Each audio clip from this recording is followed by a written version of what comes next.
আসসালামু আলাইকুম। আবারও সবাইকে স্বাগতম জানাচ্ছি ইমেল নিউজলেটার ইমেল টেমপ্লেট তৈরির HTML ইমেল টেমপ্লেট তৈরির টিউটোরিয়ালে। তো আজকে আমরা যে কাজটা করব, আমরা গত ক্লাসে গত টিউটোরিয়ালে আমরা স্লাইসিং করেছিলাম এবং আজকে বলেছিলাম আমরা একটা হোস্ট করব। তো আমি আমার একটা সার্ভারে আমি ইমেজগুলো হোস্ট করে রেখেছি। আমি যে ইমেজগুলো এখানে তৈরি করেছিলাম সেই ইমেজগুলো আমি হোস্ট করছি আমার একটা সার্ভারে। এভাবে আপনারা এভাবে আপনাদের সার্ভারে একটা বানিয়ে তারপর মানে একটা ফোল্ডার তৈরি করে এখানে করে দেবেন। আমি এখানে যে ইমেজগুলো চাচ্ছি সেই ইমেজগুলো পাবো। তো আমি এখন ইমেজের লিঙ্কগুলো ইউজ করবো, জাস্ট আমি আর কিছু ইউজ করবো না। তো আমি চলে যাই আজকে আমাদের টিউটোরিয়ালে। তো আমরা তো HTML এইভাবে করেছি। তো আমরা প্রথমে যে জিনিসটা আমাদের লাগবে, আমরা তার আগে আমি বলে নিই, এই যে ইমেল টেমপ্লেট তৈরিতে সম্পূর্ণ টেবিল ফরম্যাট ইউজ করা, কোনো ডিপ ফরম্যাট ইউজ করা হয় না। কিছু CSS ইউজ করা যায়, কিন্তু এক্সটার্নাল কোনো CSS ইউজ করা যায় না, অথবা ইন্টারনাল কোনো CSS ইউজ করা যায় না। করলেও আমি সেটা দেখাবো কীভাবে করতে হয়। তো আমরা টেবিল বেসে কাজ করবো। আমরা টেবিলটা নিয়ে আসি। তো আমরা যদি টেবিলটা নিয়ে আসি, তো প্রথমে আমরা দেখি আমাদের টেমপ্লেটে কী কী আছে। আমাদের টেমপ্লেটটা একটা কালার আছে, কালারটা কালার আছে। তারপর আমরা আস্তে আস্তে করে আমরা করতে থাকি। তো প্রথমে যে জিনিসটা করবো, আমি টেবিল নিলাম। টেবিলের ভিতরে আমি একটা রো নিলাম, ওটা শেষ করলাম। একটা TD নিলাম,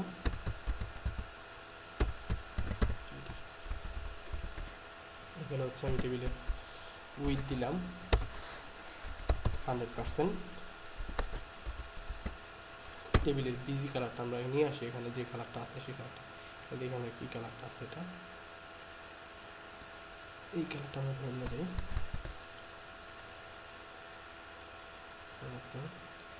আমরা এখানে বিজি কালার ইউজ করবো। বিজি কালারটা ইউজ করলাম। এখানে আমি একটা টেক্সট লিখি।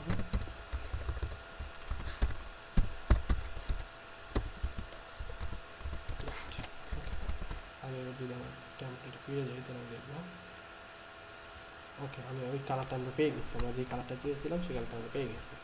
তো আমরা যেটা করবো এখন আস্তে আস্তে আমি চলে যাবো যে আমরা কীভাবে কী করতে হবে।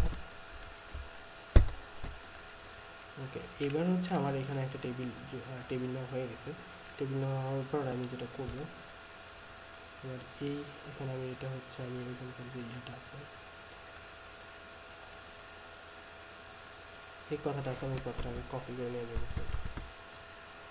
এটাকে কপি করলাম। কপি করার পর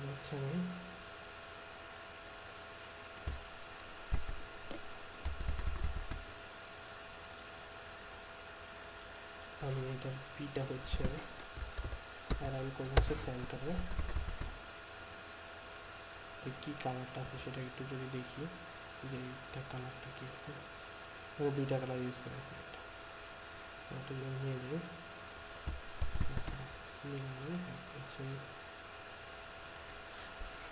এবার আমি এটাকে CSS করবো, স্টাইল কালার।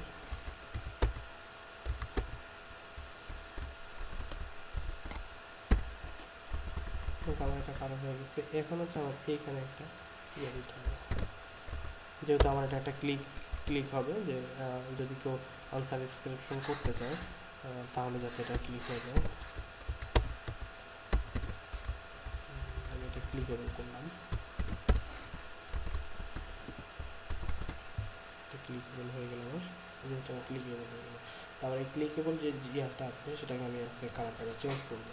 তো কালারটা চেঞ্জ করতে হলে আমি তার আগে বলে নিই, এখানে আপনি একটা যদি আনসাবস্ক্রিপশন অথবা এই ধরনের কিছু একটা আপনাকে বানাইতে হবে, মানে যারা করবে তারা অবশ্যই করে নেবে। সাবস্ক্রাইব.html আমি নাম দিলাম আর কি। জাস্ট আপনাদের যেই নামে এখানে ক্লিক করলে আনসাবস্ক্রিপশন হয়ে যায়, মানে যদি ডাটাবেসটা ডিলিট হয়ে যায়, আপনার মেল আসবে না। যদি সে সাবস্ক্রিপশন করা থাকে তাহলে সে মেল আসবে। আর যদি সে চায় যে না, আমার মেল আসার দরকার নেই, অথবা আমি সাবস্ক্রিপশন করতে যাচ্ছি না, আমার এখানে মেল আসার দরকার নেই, তাহলে সে এখানে ক্লিক করলে যাতে তার এটা ডিলিট হয়ে যায়। আমি এটাকে এখানে টার্গেটটা দিয়ে ব্ল্যাঙ্ক। তাহলে সেটা এই মেল যে ইয়াতে আসবে সেখানে না হয়ে পরবর্তী একটা পেজে হবে। তো এটাকে আমরা করে দিলাম এইভাবে যে আমরা এখানে দিলে একটা আনসার সলিউশনটা পেয়ে যাবো। তো তারপর আমরা যেটা করবো এখানে হচ্ছে আমি এটার কালারটা চেঞ্জ করে দেবো। তো আমি এখানে লিখি স্টাইল কালারটা সাদা করে দিই। ওকে, আমার একটা কালারটা সাদা হয়ে গেল। তো এখানে একটা প্রবলেম আছে, দেখা যায় কিছু কিছু ব্রাউজার আছে অথবা কিছু কিছু মেইল ক্লায়েন্ট আছে যাদের হচ্ছে এই জিনিসটা সাপোর্ট করে না। এই যে আমরা যে এটা লিখলাম এটার মধ্যে সাপোর্ট নাও করতে পারে, সেক্ষেত্রে আমরা যেটা করব স্পেন দিয়ে আমরা সেটাকে ঠিক করে দেবো। আমরা স্পেনের মধ্যেও সাদা কালারটা দিয়ে দিব যাতে আমাদের সব ব্রাউজার এবং সব ইয়াতে আমাদের এটা সাপোর্ট করে। আমি স্পেন একটা ইয়ে দিয়ে আমি আবার এটা দিয়ে দিলাম যাতে আমার আরেকটা কথা বলে নেই, আমি এখানে যে জিনিসটা ইউজ করছি, যে ভুলটা করেছি আপনারা অবশ্যই সে ভুলটা করবেন না। সংক্ষিপ্ত কোনো কালার কোড ইউজ করা যাবে না। আমি আবারও বলছি, সংক্ষিপ্ত কোনো কালার কোড ইউজ করা যাবে না। আর যদি সংক্ষিপ্ত কোনো কালার কোড ইউজ করেন সেক্ষেত্রে আপনার কালারটা হবে না, প্রবলেম হতে পারে। তো না ইউজ করাটাই বেটার। 3 অক্ষর কোনো ইয়া ইউজ করবেন না, অবশ্যই আপনারা 6 ডিজিটের কালার কোড আছে সেটা ইউজ করবেন। তো আমার এটা আনসার স্ক্রিপশন হয়ে গেল। এবার হচ্ছে আমি এই জিনিসটাকে জাস্ট কপি করে আমি আবার নিচে দিয়ে দিলাম, যেহেতু আমার এটা নিচে এবং উপরে দুই জায়গায় হবে। তো নিচে দিয়ে দিলাম, নিচে দেওয়ার পর আমি মাঝখানে আরেকটা করলাম, মাঝখানে আরেকটা টিয়ার নিলাম, ভাগ করে ফেলি, উপরে নিচে করলাম। এবার মাঝখানে হচ্ছে আমার টিয়ার একটা টিভি দিয়ে ভাগ করে ফেললাম, দুইটা ভাগ হয়ে গেল আমার মাঝখানে। এবার হচ্ছে আমি যেটা করব, এখন আমি আবার যদি এটাকে দেখি তাহলে আমি দেখব যে আমার আগের যে জিনিসটা ছিল এখন কিন্তু মানে এটা কিন্তু মাঝখানে, এই জিনিসটা কিন্তু পুরোটাই মাঝখানে। জিনিসটা কিন্তু এখানে 60 পিক্সেল লেফট এবং রাইটে আমরা কিন্তু একটা পেডিং ইউজ করছি। তো সেই পেডিংটা আমরা যেহেতু ইউজ করছি, তো আমরা লেফট এবং রাইটে পেডিংটা ইউজ করার জন্য আমাদের সরাসরি ডিপ অথবা ইয়ে ইউজ করি না, তো আরেকটা টেবিল আমাদেরকে নিতে হতে পারে। আমরা হচ্ছে এবার যেটা করব, আমরা এখানে আরেকটা টেবিল নিলাম, আমি একটা রো তৈরি করলাম। তার মানে হচ্ছে আমার মেইন যে টেবিলটা আছে সেই টেবিলটার মধ্যে আমি 3টা রো তৈরি করেছি, 3টা কলাম তৈরি করেছি, উপরে একটা, নিচে একটা, মাঝখানে একটা। মাঝখানে রো যেটা আছে, মাঝখানে যে কলামটা আছে এবং রোটা আছে তার মধ্যে আমি আরেকটা টেবিল তৈরি করব। আরেকটা টেবিল তৈরি করলাম,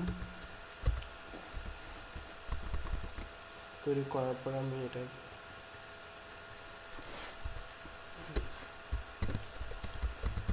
টিআর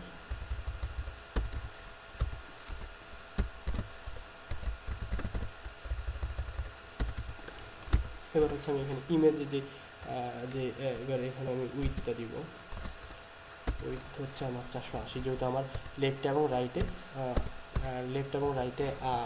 60 পিক্সেল 120 পিক্সেল, তার মানে হচ্ছে আমার 600 পিক্সেল থেকে 480 পিক্সেল বাদ থাকে। তো আমি এটা দিয়ে দিলাম, আমি আর দিলাম না। হচ্ছে আমার উপরে যে জিনিসটা করতে হবে, আমার এখানে একটা সেল পেডিং এবং সেল স্পেসিং 0 করে দিতে হবে, যাতে আমার কোনো জায়গায় 0 করে দিলাম, সেল স্পেসিং সেল পেডিংটা 0 করে দিলাম, সেল স্পেসিং করে দিলাম যাতে আমার কোনো লেফট রাইটে কোনো ফাঁকা না থাকে। তো আমি এটাকে 80 পিক্সেল করে দিলাম। করে দেওয়ার পরে আমি এখানে হচ্ছে ইমেজটা নিয়ে আসবো, আমাদের এখানে যে ইমেজটা আছে এই ইমেজটা আমরা নিয়ে আসবো। ইমেজটাকে যদি নিয়ে আসি, সেক্ষেত্রে আমার ইমেজটার নাম ছিল কি,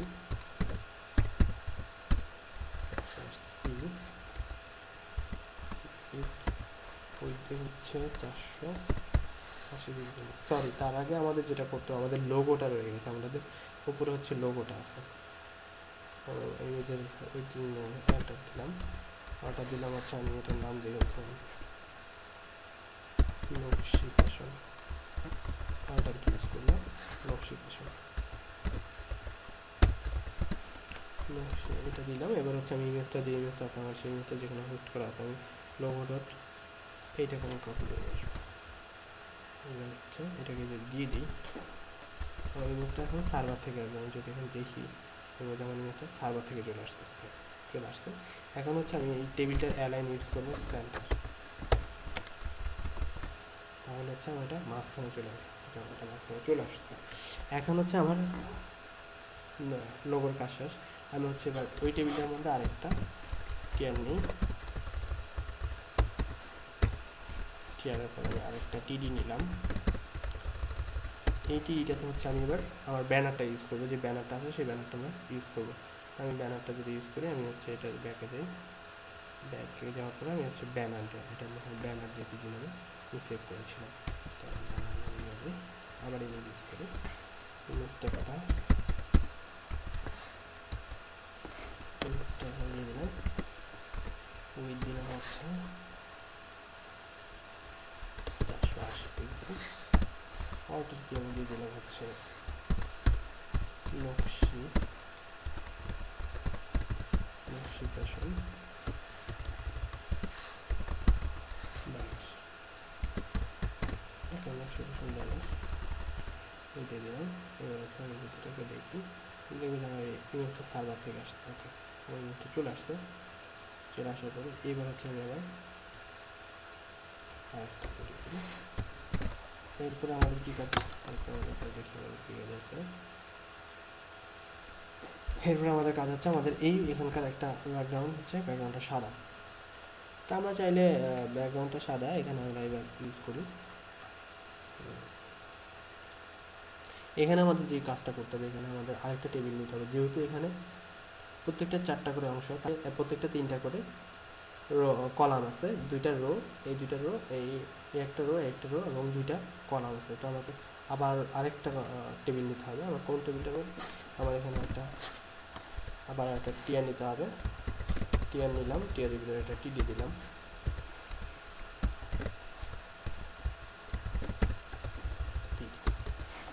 টিডি দিলাম। দেওয়ার পরে এটা হচ্ছে এখানে যেটা করবো, আমরা হচ্ছে আরেকটা টেবিল নিলাম,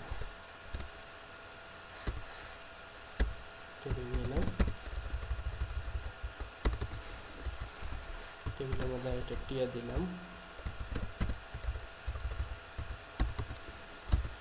টিয়ারের পরে হচ্ছে আমি টিডি নিলাম।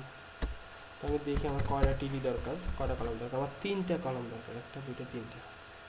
তো আমার মনে হয় আমাদের টিউটোরিয়ালের সময়টা অনেক বেশি হয়ে গেছে। তো আমরা আজকের মতো এখানেই সমাপ্ত। আমরা পরের টিউটোরিয়াল আমরা টোটালি শেষ করে দিব, আমাদের HTML-টা শেষ করব। তো আজকের মতো এখানেই সবাইকে বিদায়।